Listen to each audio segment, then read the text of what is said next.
This is Tracy reading to you from the Providence Journal, Thursday, March 27th. We'll start with the weather.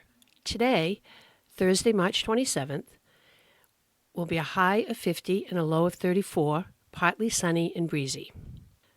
Tomorrow, Friday, March 28th, will be partly sunny and breezy with a high of 55 and a low of 42. Saturday, March 29th, have a few morning showers with a high of 55 and a low of 39. Sunday will be cloudy and cooler with a high of 48 and a low of 45. From the front page, Who's the Next Bryant Basketball Coach? By Bill Koch, Providence Journal. Bryant University men's basketball coach Phil Martelli Jr. is leaving to join Virginia Commonwealth University. Bryant Athletic Director Bill Smith will consider various candidates, including experienced head coaches and current assistant coaches, to fill the position. Potential candidates include Tobin Anderson, recently fired from Iona, and Chris Cole, Bryant's current associate head coach. AG and Health Department consider next steps after CDC kills $31 million in grants headed for Rhode Island, by Jack Perry, Providence Journal. Providence. The Rhode Island Attorney General's Office is working with the State Health Department to assess potential next steps after the Centers for Disease Control and Prevention terminated $31 million in grant funding to the Rhode Island agency. The Health Department has also contacted Governor Dan McKee's office in an effort to explore all options to safeguard the funding that supports the critical work done by the Department of Health, Health Department spokesman Joseph Wendelken said.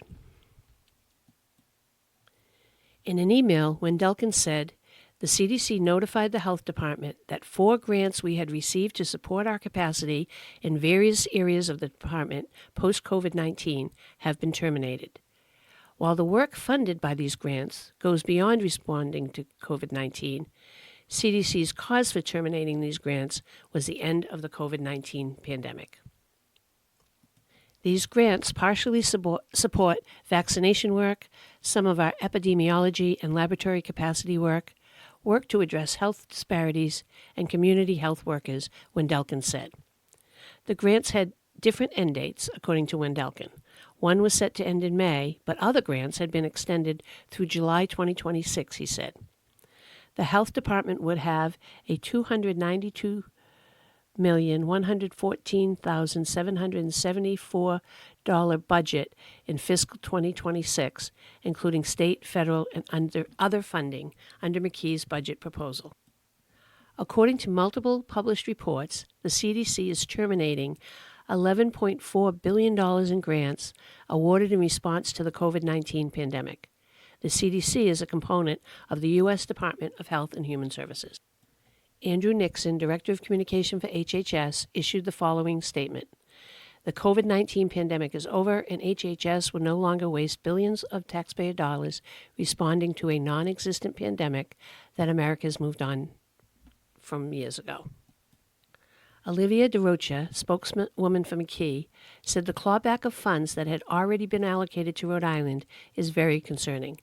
Our legal team is digging into this matter further and working with both RIDOH and the Attorney General's office to discuss the state's options. Pawtucket man gets 40 years in prison for fentanyl death of Pawtucket mom, by Jack Perry, Providence Journal. Providence. A Pawtucket man has been sentenced to serve 40 years in prison for providing a Pawtucket mother of 2 with the fentanyl that killed her in 2022, Rhode Island Attorney General Peter F. Nerona announced Tuesday. The prosecution of Walik Morrison, 44, marked the first trial and conviction under Kristen's Law, a 2018 law named for Kristen Kutu, a 29-year-old Cranston woman who died of a fentanyl overdose, according to Nerona. Kristen's Law allows for life sentences for people who sell illegal drugs that lead to fatal overdoses. Morrison was convicted after a 5-day trial in December of providing the fentanyl that killed Toki Zamarelli, 35, in 2022, according to Nerona. During the trial, the state proved that Morrison delivered a mixture of cocaine and fentanyl to Zamorelli on January 25, 2022, after Zamorelli had requested a delivery of cocaine. Zamorelli was the mother of a girl, then 16, and a boy, then 11, according to a GoFundMe page. Several hours after Zamorelli ingested the drugs, her husband found her unresponsive. Pawtucket Fire and Rescue responded, and after several attempts to revive her, pronounced her dead.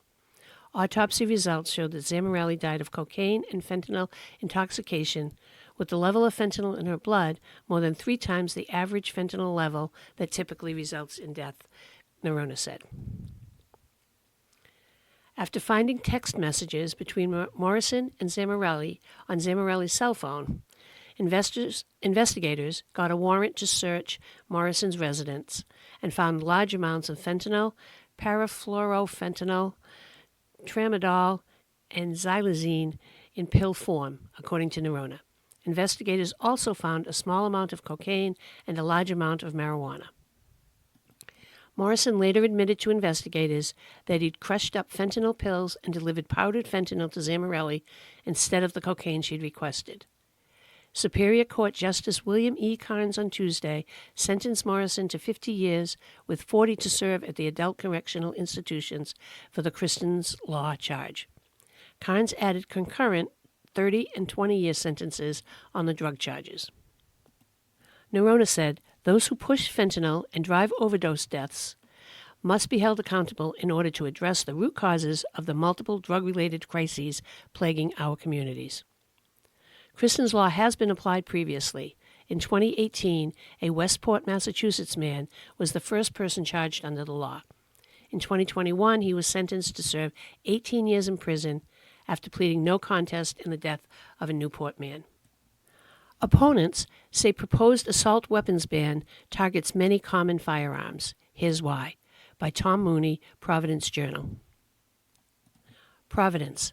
On a day that brought some 2,000 gun rights advocates to the State House to rally against a so-called assault weapons bill, the chief sponsor acknowledged his proposal, as written, may go farther than he intended.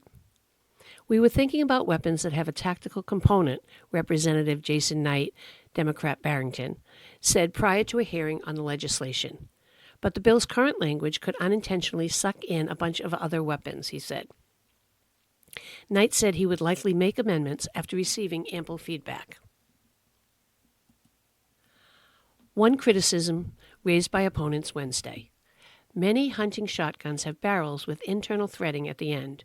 The feature allows small tubes to be interchangeably screwed in to adjust the pattern of fired pellets when bird hunting. Perhaps a tighter group for long shots or a wide disbursement for closer shots. But shotguns with such a threaded barrel would be considered an assault weapon under the legislation because it says it could be used to accommodate a flash suppressor, said opponents. "We are done with this." That was just one of the objections from the crowd of gun advocates, whose cheers and applause echoed through the State House from the rotunda as one speaker after another took the podium, including to the hearing room, where House Judiciary members were taking up a host of gun bills. The gun advocates objected vociferously to other provisions, including one which would require them to register their assault weapons with local police departments and prevented them from handing those guns down to their children, affecting an inevitable confiscation.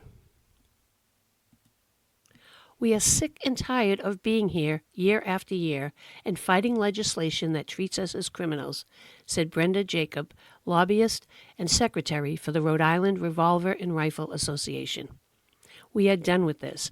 We are hardworking people who are done with how we are being treated in this state."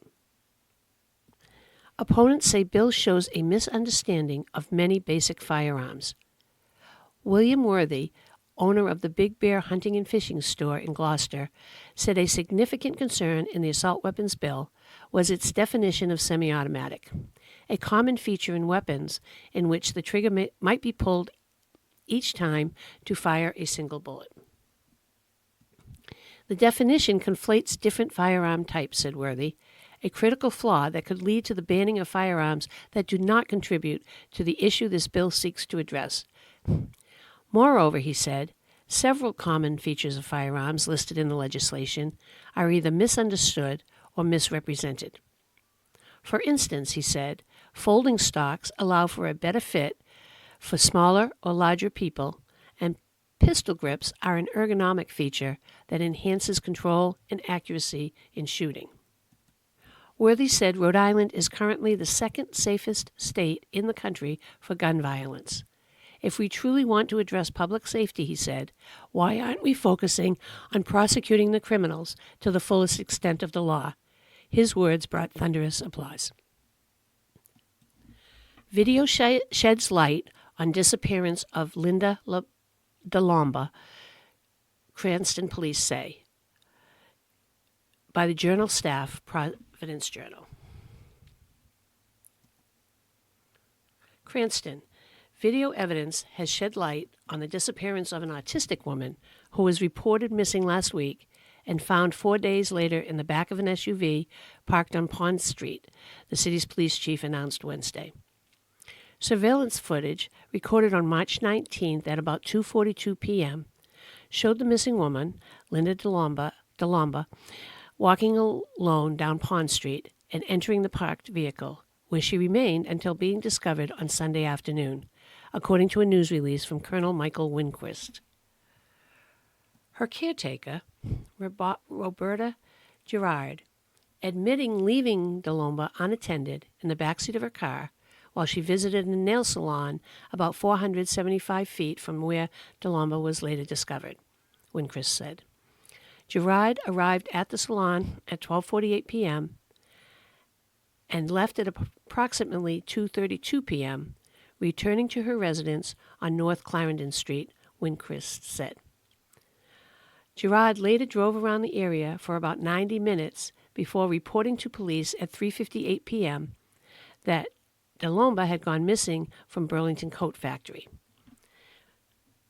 Police said Gerard's story changed several times after they told her that store surveillance video showed neither woman had been in the store that day. Video shows the path that DeLomba traveled. Based on the evidence, Winquist said, investigators believe that DeLomba left Gerard's vehicle in the nail salon parking lot before walking to Pond Street and entering the parked SUV, where the vehicle's owner discovered her Sunday afternoon. Detectives found no indication that other individuals were involved in her disappearance, the chief said. DeLomba remains hospitalized and her health is improving, Winquist said. What happened at Gerard's arraignment? Gerard, 43, was arraigned Monday on charges of abuse, felony neglect, or exploitation of an adult with severe impairment and providing false information to the police after authorities said she misled investigators about the circumstances surrounding the disappearance of DeLomba. Gerard did not enter a plea, as is customary with felony cases. District Court Judge J. Patrick O'Neill continued her release on $5,000 surety bail. She is represented by Leah J. Boisclair. DeLomba's niece, Kimberly Canuto, said Monday that DeLomba, who is nonverbal and has mobility issues, has lived in a variety of group homes throughout her life and is unable to live independently.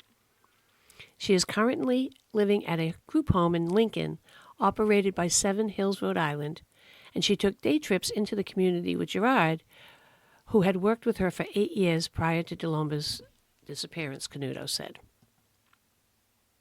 We trusted her, said another niece, Jacqueline Canuto. Does Trump's executive order on voting affect elections in Rhode Island? What We Know, by Antonia Nori Fazan, Providence Journal. President Donald Trump's latest executive order could require Rhode Island to change the way it administers elections, most notably by requiring people to prove they're citizens when they register to vote. Secretary of State Greg Amore said on Wednesday that his office is currently reviewing the executive order and noted that it will ultimately be up to the courts to determine if it stands up to legal challenges. Currently, Rhode Islanders who register to vote are required to attest that they are citizens under penalty of perjury. The order would require them to also provide documentary proof, like a passport. In a statement, Amori expressed his opposition to the policy, saying that it, quote, effectively creates a poll tax for voters. States have broad latitude to set their own rules for administering elections, so the policy is sure to be challenged in court. Amori said that some of the mandates laid out in the executive order are already part of Rhode Island's standard procedure for administering elections. Among them, 1. The executive order requires local officials to use voting systems that provide a voter-verifiable paper record to prevent fraud or mistake. Rhode Island already uses paper ballots, and even votes marked via touchscreen, accessible express vote devices generate a paper record. 2. The executive order requires states to share voter lists with federal agencies so they can identify potential election fraud and ineligible voters. Rhode Island already participates in the Electronic Registration Information Center, which serves that purpose. And 3, all ballots in Rhode Island also already must be cast by 8 p.m. on Election Day, with the only exception being ballots for military and overseas voters. Additionally, Amori said, Rhode Island already undergoes regular voter list maintenance efforts and removed 60,619 inactive voters from the rolls in 2020. He noted that his office has asked the General Assembly for funding to support an additional voter list maintenance mailing effort. Shooting victim found in Pawtucket parking lot. Police aren't sure how he got there. By Jack Perry, Providence Journal. Pawtucket. The Pawtucket police are trying to determine where and why a 27-year-old man was shot Wednesday. The victim is not cooperating with investigators, police said in a press release. The police found him at 7:50 p.m. Wednesday when they went to the parking lot of a Walgreens at 100 Broad Street after receiving a report of a man shot. The man had injuries to his face and leg that did not appear to be life-threatening and was taken to a hospital, according to the police. Detectives are trying to determine where the shooting occurred and what may have led to it, the police said. Anyone with information is asked to contact Detective Austin Webb at awebb, that's AWEBB, at pawtucketpolice.com or 401-727-9100, extension 761, or Detective James Doyle at jdoyle, JDOYAL, at pawtucketpolice.com or 401-727-9100, extension 764. From curious locals to NCAA fans, restaurant Track 15 gets off to a busy start. By Gail Ciampa, Providence Journal. Track 15 had a most impressive first week in Providence and is already planning on its outdoor expansion. The Providence Food Hall opened at 1 Union Street station with 7 restaurants and a full bar last Tuesday. By Thursday, they were serving diners from all over the U.S. as the first-round games of the NCAA Division I men's basketball tournament began at the Amica Mutual Pavilion. We were extremely busy, said Sanjeev Dar, owner of Little Chaska, one of 7 restaurants in Track 15. It was a wild ride. We had a lot of locals and a lot of NCAA people, he said. There was a lot of participation among locals that brought them out in force, he said. It was packed all weekend, said Nick Gillespie, co-owner of Dune Brothers, with wife Monica. We were pleasantly surprised. It surpassed our expectations. There is really good energy in the space, said Monica. We saw people from all walks of life. The weekend proved to the Gillespies that when there are events at the Amica Mutual Pavilion or Rhode Island Convention Center, visitors to Providence will find their way to Track 15. And even conventions in town, we are going to see the business, said Gillespie. Other restaurants at Track 15 include Burgers and Fries from There, Mexican food from Dolores, Italian dishes from Gusto, pizza from Mother Pizzeria, and specialties inspired by the ancient region of Anatolia and Turkish food Atolia. All the chefs are thrilled, proud, and exhausted, said Chris Marcella, president of Marcella Development Corporation that developed Track 15. He doesn't have numbers yet on how many dined and drank at Track 15, but he knows one thing. We exceeded all expectations and all projections. For the birds, the debate over Gould Island's future and what it means for nesting birds, by Alex Kuffner, Providence Journal. Jamestown. There was a time when the skies over Rhode Island were all but absent of water birds. There were no cormorants, oyster catchers, or plovers, only a few gulls and terns, and next to no egrets or herons along the state's shores. Around the turn of the 20th century, these birds were hunted to near extinction, killed for their feathers and eggs, for food, for sport and curio collectors, or simply because they were treated as pests that had to be exterminated. Their presence in the ocean state today is due in large part to the shelter offered by a smattering of islands in and around Narragansett Bay. Places like Gould Island, which has become a bird sanctuary over the nearly 50 years that it's been mostly off-limits to the public. To bird enthusiasts, the island off Jamestown is a rare treasure in densely populated Rhode Island, an enclave uninhabited by humans and free of coyotes and other predators that offers prime habitat for colonial water birds that nest together in big groups for protection. They include gulls that prefer grassy areas for their ground nests, along with egrets and herons that build their stick nests in low tree. Colonial nesting birds are known to be extremely sensitive to disturbance, so a proposal to allow camping on part of the island during the spring and summer nesting season has been met with consternation in the state's conservation community. The idea originated with a group of Jamestown residents who have been working with federal and state officials to clean up Gould Island, which was used as a Navy installation for several decades until it fell into disuse in the years after World War II. They believed their plan would have only a small impact on the island's nesting birds and would go a long way in helping secure the necessary federal funds for remediation. If people were able to use the island year-round for recreation, the government would be inclined to spend more money to remove toxic hazards from the land, they argue. This is a jewel in Narragansett Bay, said David Summers, a member of the Gould Island Restoration Advisory Board. We believe this will benefit the wildlife there, too, not just people. Opponents, like the Audubon Society of Rhode Island, argue that expanding use of the island during nesting season could do irreparable harm to species that have only recently reestablished their numbers and are already facing other threats from pollution, habitat loss, and climate change. This has the potential to severely reduce the populations for some species, said Charles Clarkson, Director of Avian Research for Rhode Island Audubon.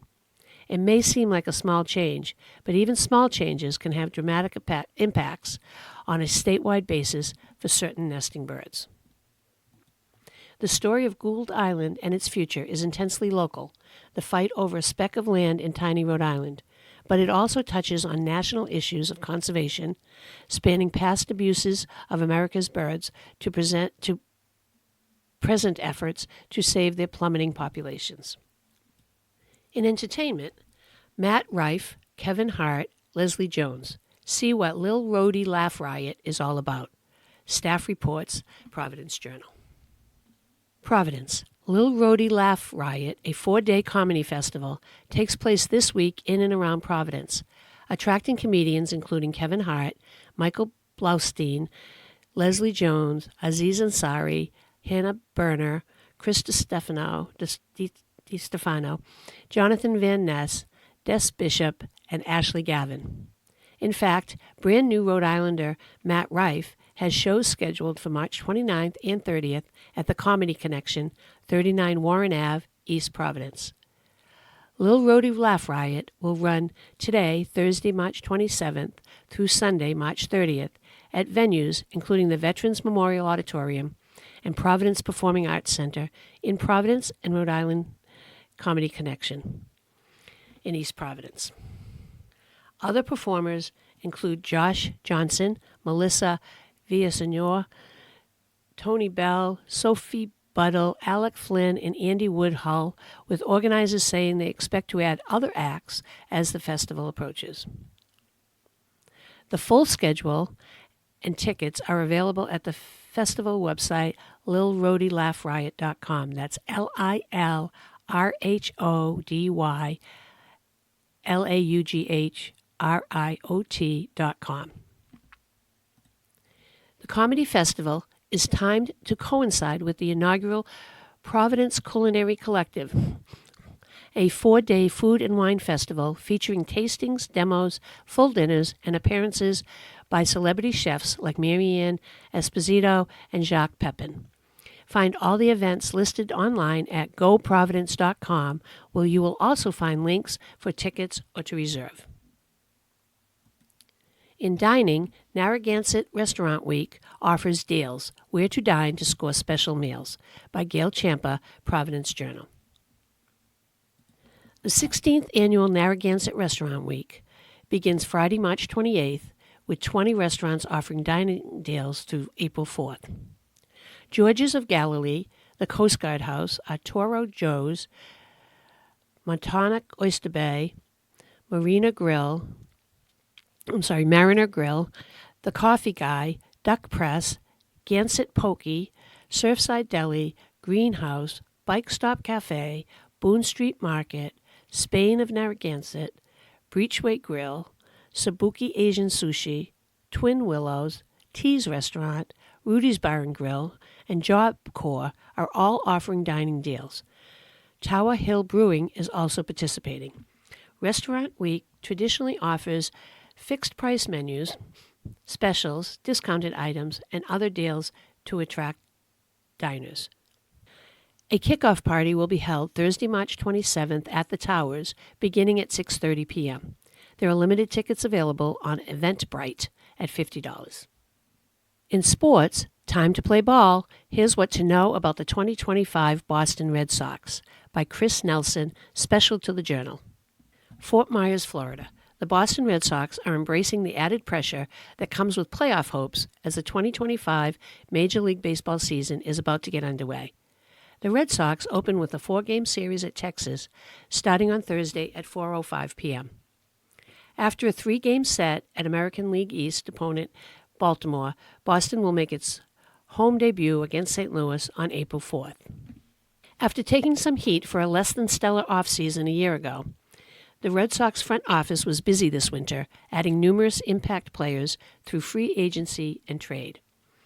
The biggest addition was left-handed pitcher Garrett Crochet, who Boston acquired via trade with the Chicago White Sox. Crochet, tabbed as the Red Sox opening day starter, is a legitimate Cy Young Award candidate and instantly transforms Boston's rotation into a strength. The Red Sox hope to weather the storm in the early going as Giolito, left hamstring strain, Bello, right shoulder inflammation, and Crawford, right patellar soreness, all recover from injuries. None is expected to miss significant time. In addition to signing the right-handed Buehler to a 1-year, $21.05 contract in December, the Red Sox added free agents Alex Bregman, the former Houston Astros Gold Glove third baseman, and all-star closer Aroldis Chapman, who should factor into the back end of the bullpen, along with right-handers Liam Hendricks and Justin Slayton. Thank you for listening. This has been Tracy reading to you from the Providence Journal, Thursday, March 27th, 2025.